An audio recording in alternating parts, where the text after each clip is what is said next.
तो आगाज़ करते हैं अपन अपने मिशन कृषि व्याख्याता 2025-26। जैसा कि आप सभी को मालूम है, अब अपनी भर्ती आने वाली है और एग्ज़ाम जून 2026 में है। अब आप लोग के पास कई ऑप्शंस होंगे, काफ़ी सारे कोचिंग इंस्टीट्यूट वाले वीडियोज डालेंगे। तो मेरा पर्सनल सजेशन ये है, आपको ज़्यादा से ज़्यादा सेल्फ स्टडी पे फोकस करें, किसी कोचिंग के चक्कर में ना पड़े, क्योंकि इसमें इतना बड़ा सिलेबस है कि आप अपना सेल्फ स्टडी से करोगे तो ही निकाल पाओगे। कोचिंग वाले क्या उसमें कट पेस्ट ट्रस्ट पेस्ट करेंगे, कट पेस्ट में कई चीज़ें आउट हो जाएगी और आप सिलेक्शन से पिछड़ जाओगे। हाँ, टेस्ट सीरीज़ ज़रूर लेनी है आप लोगों को। जितनी ज़्यादा कोचिंग की हो सके उतनी कोचिंग की आपको टेस्ट सीरीज़ लेनी है, चाहे वो पेपर 1 हो या पेपर 2। टेस्ट सीरीज़ आपको ज़रूर लेनी है। शुरुआती 4 महीने कम से कम आपको सेल्फ स्टडी करनी है। तो आज हम शुरू करते हैं एमसीक्यू सीरीज़ से। और एमसीक्यू जो मैं आपको यहाँ बताऊँगा उनमें से कम 50 से 60% एमसीक्यू आपको ऐसे के ऐसे एग्ज़ाम्स में देखने को मिलेंगे। आरपीएससी एग्ज़ाम्स में वही क्वेश्चन डालती है, लेकिन उनका नेचर चेंज कर देती है, बार बार रिपीटेड क्वेश्चंस को ज़्यादा डालती है, उनको एक लैंग्वेज चेंज करने देती है, घुमा देती है। बाकी क्वेश्चंस उन्हीं में से आते हैं। तो चलो स्टार्ट करते हैं अपन। क्वेश्चन नंबर 1 है अपना, which is the production of desirable change in human behaviour. आप बताओ क्या एक्सटेंशन एजुकेशन का क्वेश्चन है ये। ऑप्शन है एजुकेशन, नॉलेज, एटीट्यूड, एस्पिरेशन। इसका आंसर बताओ। आंसर है नॉलेज। Very good. आपने मतलब एक टेस्ट सीरीज़ के रूप में भी इसको ले सकते हो आप, और अपना आंसर अपने माइंड में सेट करो और फिर आंसर दे दो, ठीक है। तो अपना नेक्स्ट क्वेश्चन है, which of the following which is not the mass contact extension teaching method. इनमें से कौन सा जो मास कॉन्टैक्ट एक्सटेंशन में टीचिंग का मेथड नहीं है, इसके बारे में आपको बताना है। ट्यूट्स, लिपलेट्स, पोस्टर्स, सर्कुलर लेटर। बताओ आंसर। आंसर है इसमें ट्यूट्स। ट्यूट्स इसमें कौन सा mass contact extension teaching method नहीं है। क्वेश्चन नंबर 3 है अपना, in which of the following types of family a man marries more than one wife.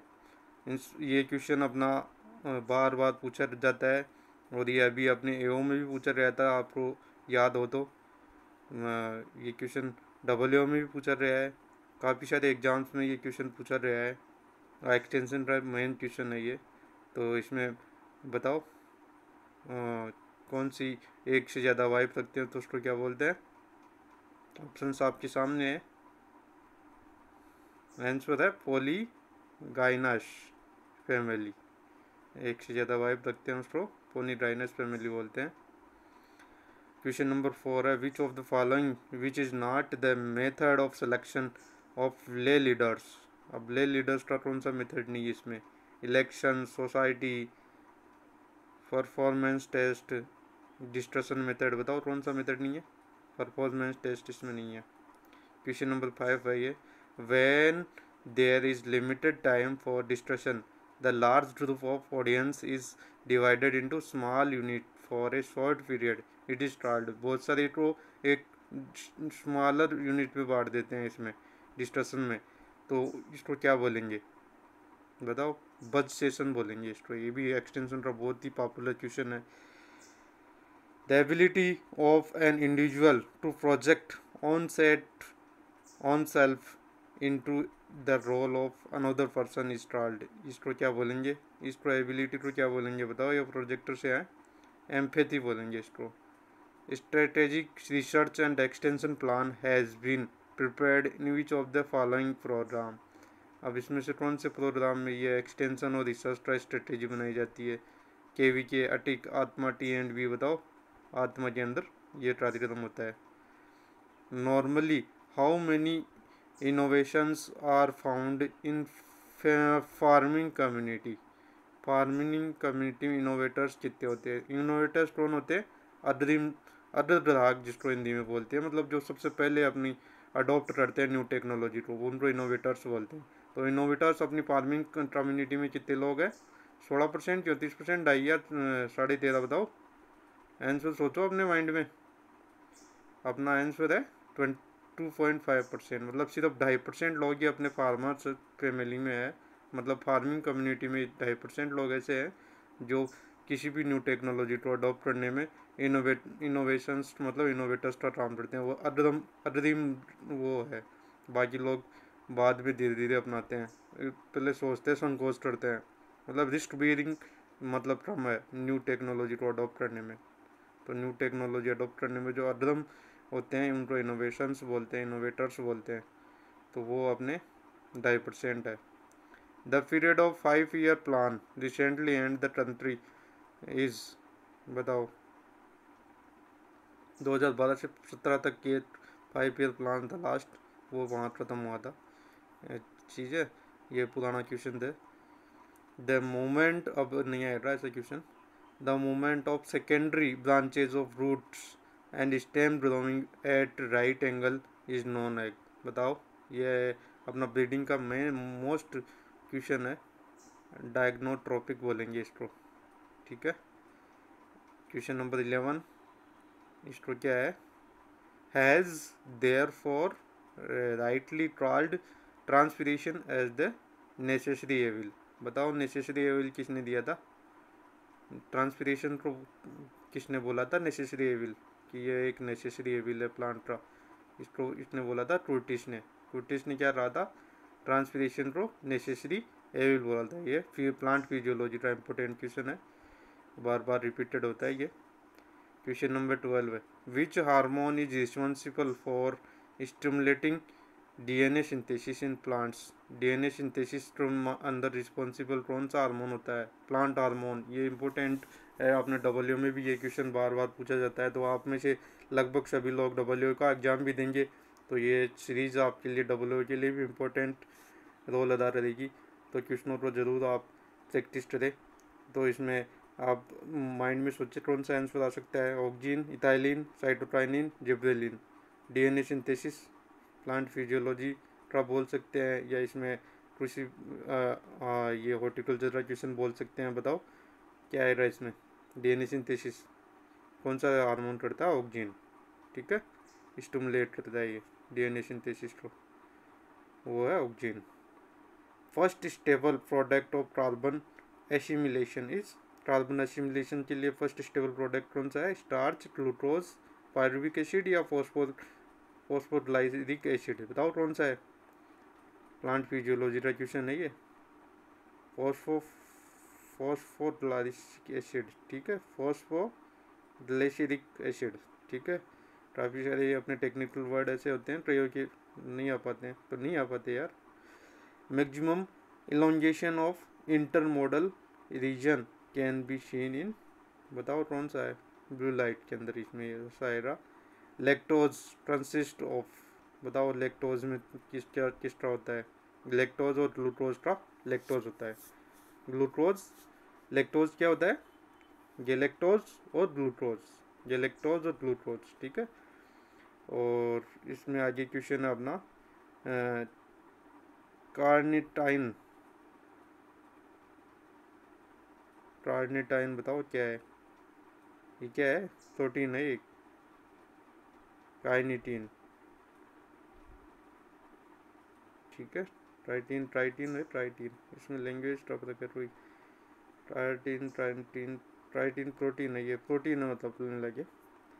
In ATP the number of highly energy rich bond are, बताओ ATP में कितने bond होते हैं, 2 bond होते हैं जो कि हाई एनर्जी रिच होते हैं।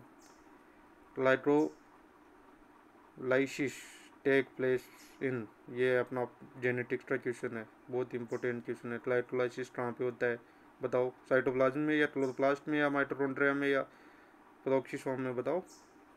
साइटोप्लाज्म में ये होता है, साइटोप्लाज्म में क्या होता है, ग्लाइकोलाइसिस कहाँ होता है, साइटोप्लाज्म में, ठीक है। मेंडल, ये जो Mendel atom present in chlorophyll, chlorophyll में कौन सा मेटल एटम होता है, मेटल है, मेटल, मेटल एटम कौन सा प्रेजेंट होता है क्लोरोफिल में, बताओ। मैग्नीशियम, इम्पोर्टेंट क्वेश्चन है, बहुत बेसिक क्वेश्चन है। Which of the following herbicide is recommended to control weeds in cluster bean, बताओ क्लस्टर बीन में कौन सा हर्बिसाइड यूज करेंगे। वीड साइंस का बहुत ही इंपॉर्टेंट क्वेश्चन है। एट्राजीन, आइसोफ्लोटिरोन, एमिजाथापर, मेटसल्फिरोन, बताओ कौन सा आएगा? Imazethapyr, very good. How much stomp 30 EC is required for 3 hectare area if pendimethalin is recommended at 0.75 kg per hectare to control weed in groundnut। बताओ, ये numerical वाला question है। ऐसे question भी एक दो क्वेश्चन आएंगे अपने, तो इनकी प्रैक्टिस भी आप लोग अच्छे से कर ले, ठीक है। A micro watershed has drainage area. बताओ माइक्रो वाटर शेड कौन सा आता है? इसमें माइक्रो वाटर शेड होता है जो मतलब कि ये वाला ऊपर वाला, ठीक है। ये माइक्रो, मिनी और ये वाटर शेड का अच्छे से आप पढ़ लेना। विच of the following is an example of integrated farming system. बताओ इंटीग्रेटेड फार्मिंग सिस्टम का कौन सा है? बेसिक क्वेश्चन है। Intercropping, mix cropping, crop with dairy या मल्टीपल क्रॉपिंग, कौन सा है? कौन सा बताओ एग्जाम्पल अपना। इसका आंसर आएगा क्रॉप विद डेयरी। इंटरक्रॉपिंग पूछा है ये। इंटरग्रेटेड फार्मिंग में मतलब दो क्रॉप के साथ डेयरी करेंगे, उसको इंटरग्रेटेड बोलेंगे। अगला क्वेश्चन है अपना, highest certified area in organic farming lies in the state of. बताओ ऑर्गेनिक फार्मिंग के अंदर सबसे ज़्यादा कौन से स्टेट में एरिया है? राजस्थान में है, महाराष्ट्र में, उत्तर प्रदेश में, मध्य प्रदेश में। कौन से स्टेट में है? मध्य प्रदेश में, वेरी गुड। एमपी में है ये। और ये क्वेश्चन एमपी में बार बार पूछा गया है, लेकिन राजस्थान में भी देख लो पूछ लिया गया। ऐसा नहीं है कि राजस्थान में एमपी वाला क्वेश्चन नहीं पूछेंगे। Soil water measurement is done by. अब बताओ ये इंस्ट्रूमेंट आ गया, किससे सॉइल वाटर मेजरमेंट किससे करेंगे? बताओ बताओ बताओ। Neutron scattering method. Neutron scattering method से क्या करेंगे? Soil water measurement. तो सॉइल वाटर मैनेजमेंट का बहुत सारे क्वेश्चन आते हैं इसमें। विशेष रूप से इंस्ट्रूमेंट का एक या दो क्वेश्चन जरूर आएंगे, इस मेथड के आएंगे, ठीक है। अगला 26 नंबर का क्वेश्चन है, if an irrigation of 5 centimetre depth would be applied to wheat and CP value then the IW/CP ratio of wheat का बताना है। बताओ ये न्यूमेरिकल वाला क्वेश्चन है, इसको भी आप अच्छे से देख लेना। 0.9 आएगा इसमें answer. Which of the following is an example of integrated nutrient management INM। बताओ कौन सा एग्जाम्पल है इसमें? है इंटीग्रेटेड न्यूट्रिएंट मैनेजमेंट का एग्जाम है अपना। यूरिया के साथ FIM और बायो फर्टिलाइजर तीनों का यूज करेंगे तो उसको बोलेंगे INM, ठीक है। बॉटनिकल नेम ऑफ पॉपकॉर्न का बॉटनिकल नेम बताओ। ये जरूर आते हैं question. Popcorn, sweet corn, soft corn और ये पॉडकॉर्न। ये कॉर्न के एक न एक क्वेश्चन जरूर पूछा जाता है, तो आप लोग मेज में इनको विशेष रूप से ध्यान दें। इसमें अपना आंसर आएगा जियामेज इवर्टा, वेरी गुड। काफ़ी लोगों को पता भी होगा, ये बेसिक क्वेश्चन है। लेकिन ऐसे बेसिक क्वेश्चन ही अपने एग्रीकल्चर लेक्चरों में आएंगे, ज़्यादा भारी क्वेश्चन नहीं आएंगे, क्योंकि अपने को यहाँ पे रिसर्च नहीं करवाना, अपने को 11th-12th को पढ़ाना है, तो वहाँ अपने बेसिक क्वेश्चंस ही आएंगे और बेसिक ही अपने को पढ़ाना है। ये एग्जामिनेटर माइंड में भी होता है कि किस पर्पज़ से अपन रिक्रूटमेंट कर रहे हैं, ठीक है। इस चीज़ का आप लोग विशेष ध्यान दें। पल्म लीट ग्रेन कंटेन, बताओ पल्म लीट ग्रेन में कितना % फैट होती है? ये क्वेश्चन बार बार रिपीट होता है, जेट में भी होता है, प्री PG में भी आता है, ये अपने WO में भी काफ़ी टाइम ये क्वेश्चन हुआ है। जैसे खेरा डिजीज वाला क्वेश्चन है ना, वैसा ये क्वेश्चन है पल्म लीट में फैट वाला, बार बार रिपीट होता है। ये अपने को बोनस देते हैं ऐसे क्वेश्चन, है ना, तो ये चीज़ विशेष ध्यान दें आप लोग। Select the correct sequence of soil water erosion. बताओ कौन सा है सीक्वेंस सॉइल वाटर इरोजन का? करेक्ट सीक्वेंस बताओ इसमें। आपके सामने 4 ऑप्शन है, इनमें से आएगा। तो सॉइल वाटर इरोजन में से भी एक न एक क्वेश्चन हमेशा आता है, तो इसका करेक्ट सीक्वेंस क्या आएगा? एक तो डिटैचमेंट आएगा सबसे पहले, फिर ट्रांसपोर्टेशन होगा, फिर डिपोजिशन हो जाएगा। पहले डिटैचमेंट मतलब अठेरा, फिर ट्रांसपोर्ट हो रहा सॉइल का पार्टिकल, फिर डिपोजिशन हो जाएगा, वो एक जगह जाके जम जाएगा, ठीक है। ये अपना सीक्वेंस आएगा। आगे क्वेश्चन है अपना ब्रोविंग, है ना, ब्रोविंग और होलिंग, होलो स्टेम, ब्रोविंग और होलो स्टेम ऑफ कैलीफ्लावर, ठीक है। होलो स्टेम कैलीफ्लावर में किससे होता है? बोरोन की डिफिशियंसी, कॉपर की डिफिशियंसी, मोलिबिलिटी में जिंक। बताओ, बोरोन की डिफिशियंसी होता है ये। होलो स्टेम से होता है कैलीफ्लावर में बोरोन की डिफिशियंसी। सभी लोगों को पता होना चाहिए, वैसे बेसिक है ये। Plants take most of the phosphorus in form of. बताओ, फॉस्फोरस किस फॉर्म में लेते हैं पौधे? ये जेट के टाइम से क्वेश्चन आता रहा है आपने। बताओ बताओ, ज़्यादातर पौधे कौन से फॉर्म में लेते हैं फॉस्फोरस को? H2PO4, लगभग लोगों को पता है। Adsorption of water by hydrophilic surface is called. बताओ, हाइड्रोफिलिक सरफेस से एब्जॉर्प्शन करता है ना पौधा वाटर का, तो उसको क्या बोलते हैं? बताओ बताओ बताओ। हाइड्रेशन बोलते हैं इसको। हाइड्रोफिलिक है, हाइड्रोफिलिक का हाइड्रेशन।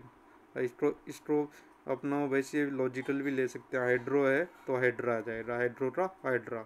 अपने को ऐसे क्वेश्चन को याद रखना होता है कि उसकी टर्म्स से ही अपने को हो जाए। याद भी ना हो, पता भी ना हो, तो फिर भी एक आइडिया लगा सकते हैं, हाइड्रो का हाइड्रा। ठीक है। एजोटोबैक्टर इज बताओ, एजोटोबैक्टर कौन सा है? वेम फंगी है, सॉइल बाइंडिंग एजेंट है, नाइट्रोजन फिक्सिंग बैक्टीरिया है, या फास्फोरस सोल्यूबलाइजिंग बैक्टीरिया? बताओ, एजोटोबैक्टर कौन सा है? बताओ बताओ। एजोटोबैक्टर अपना है नाइट्रोजन फिक्सिंग बैक्टीरिया। ठीक है। Bulk density is higher of. बताओ, कौन से में है? बल्क डेंसिटी किसकी हायर होती है? ये क्वेश्चन बार बार रिपीट होता है सॉइल साइंस में। सॉइल साइंस का एक बहुत ही अच्छा क्वेश्चन है ये। बताओ, किसकी हाई होती है? क्ले की, सैंडी की, या सिल्ट लोम की, या क्ले लोम की? किसकी बल्क डेंसिटी हायर होती है? सैंडी सॉइल की सब हमेशा बल्क डेंसिटी हायर होती है, आप लोग ध्यान रखिए। विच of the following is A nitrogen inhibitor? Nitrogen inhibitor कौन सा है इसमें?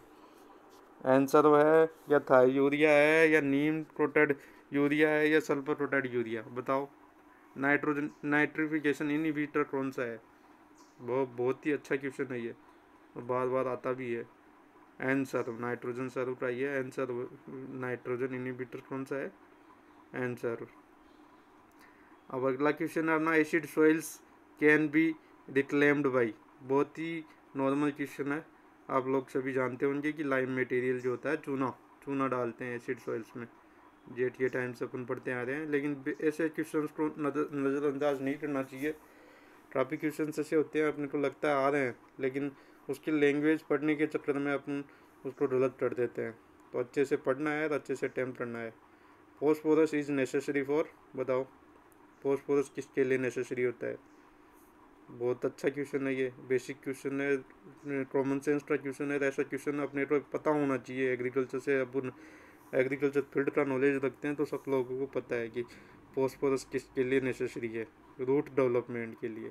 डीएपी है जो अपन बेसल प्लेसमेंट से देते हैं, तो ज़्यादा लंबे टाइम तक रहता है। तो डीएपी जो है ना, फोलियर स्प्रे थोड़ी करते हैं, बेसल करते हैं। तो डीएपी एक तरह से अपना फास्फोरस का रूप देता है।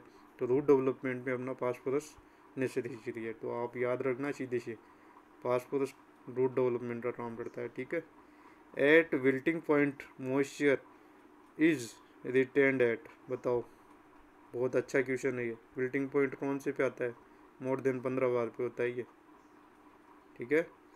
अगला क्वेश्चन है, रिमूवल ऑफ डिजीज्ड प्लांट और their affected organ from the field is known as. बताओ, मतलब पौधे का जो डिजीज प्लांट है उसको मेन हेल्दी प्लांट से अलग कर देंगे, तो उसको क्या बोलेंगे? बहुत अच्छा क्वेश्चन है ये। एक्सक्लूशन बोलेंगे, इरेडिकेशन बोलेंगे, प्रोटेक्शन बोलेंगे इसको, या अवॉइडेंस बोल दें? बताओ। इरेडिकेशन बोलेंगे। इरेडिकेशन मतलब परतक करना। डिजीज प्लांट से को परतक कर देंगे अपने उस मेन प्लांट से। ठीक है। फील्ड से, इसको फील्ड से मेन प्लांट होता है ना, उसके डिजीज प्लांट को उठा देंगे उससे। एक तरह से पूरे खेत में से जो डिजीज उठा है उसको उठा देंगे, उसको इरेडिकेशन बोलेंगे। इरेडिकेशन बोलेंगे इसको। Bacteriophage was given by. अब ऐसे क्वेश्चन भी काफ़ी आते हैं, इससे एक आइडिया लेना है अपने को। क्वेश्चन जल्दी नहीं है ये, क्वेश्चन आप याद करो, इससे एक आइडिया मिलता है क्वेश्चनों का। और क्वेश्चन ऐसे ही आते हैं, बैक्टीरियोफेज टर्म किसने दी? ये बार बार क्वेश्चन आता है, बैक्टीरियोफेज की टर्म किसने दी? प्रीवार्ट तो और हर्डले ने दी थी। ठीक है। खेरा डिजीज, ये देख लो आ गया। ये तो मतलब ऐसे है कि बस एग्जाम में तो बोनस देना होता मुनफा होता है ना, तो केरा डिजीज तो जरूर डालता है। माइंड में ऑटोमेटिक हो जाता है केरा डिजीज तो क्वेश्चन आएगा, कोई भी क्वेश्चन हो, कोई भी पेपर हो लाइक केरा डिजीज आ गया ना। अब केरा डिजीज सब जो जानते हो उसको बताने की। Genus Phytophthora belong to order, बताओ। ये अपना बहुत ही अच्छा है, एंटोमोलॉजी का क्वेश्चन है, ठीक है।